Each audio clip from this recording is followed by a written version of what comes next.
you know. It's funny.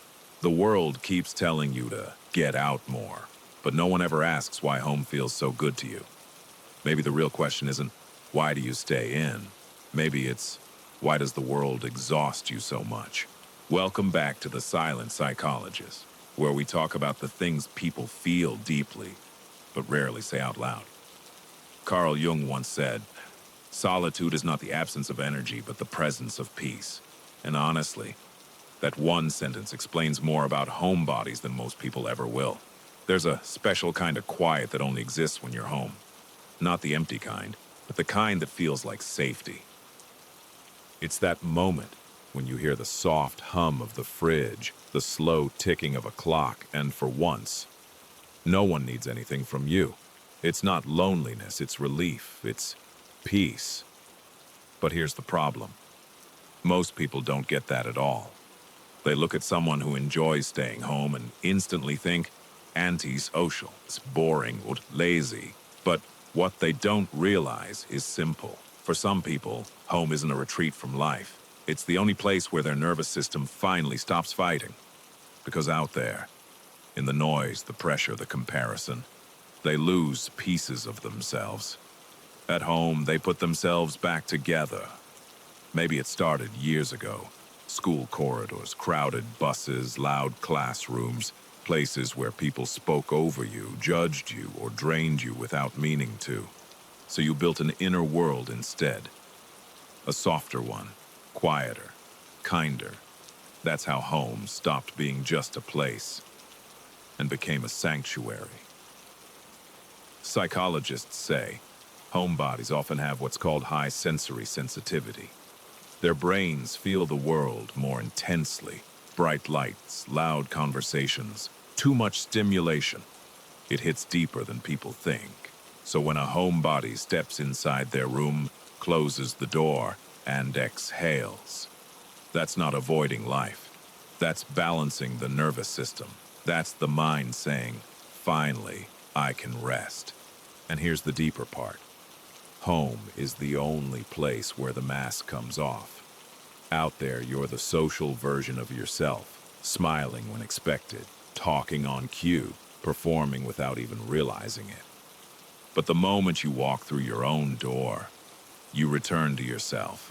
Have you noticed? You can be surrounded by people and still feel invisible. Yet the moment you're home with a cup of tea by the window, you finally feel seen. By you. That's not isolation.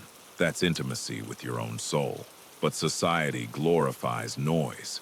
It praises the loud, the busy, the constantly moving. Silence becomes suspicious.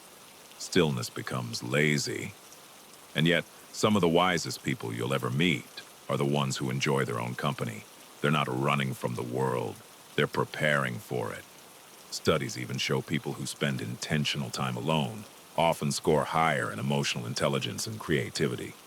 Not because they're smarter, but because they actually process their feelings instead of drowning in them. Think about it. Your biggest realizations didn't happen at parties. They happened at night in your room, in the shower, in silence. That's the hidden power of home. It gives your thoughts space to breathe. But many homebodies carry guilt. This fear that life is happening somewhere else. Social media only makes it worse. But the truth, everyone is chasing peace. Homebodies just find it sooner.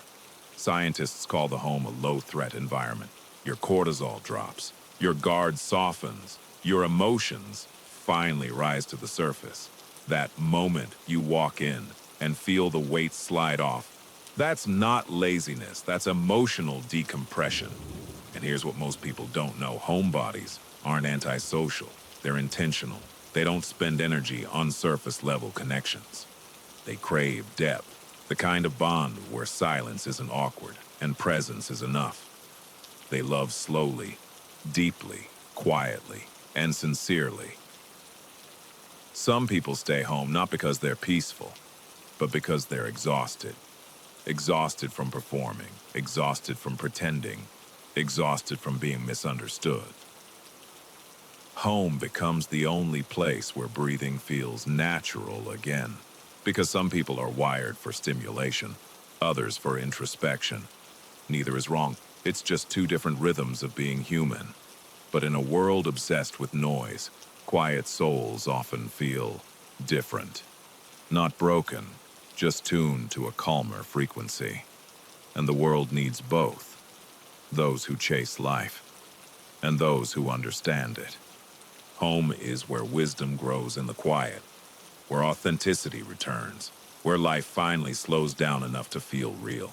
So if you're someone who loves staying in, don't apologize. You're not missing out. You're tuning in. You're doing the inner work most people are too busy to even notice. Because at the end of the day, peace isn't found in crowds. It's found in the warm light of your room, the soft rain outside your window, and that quiet moment when you realize you were enough all along. Take care of your inner world. It's the one place you'll live in forever. If this spoke to you, then make sure to like, share, and subscribe to the channel, so more quiet truths about people like you can find their way to you. Stay tuned for the next one.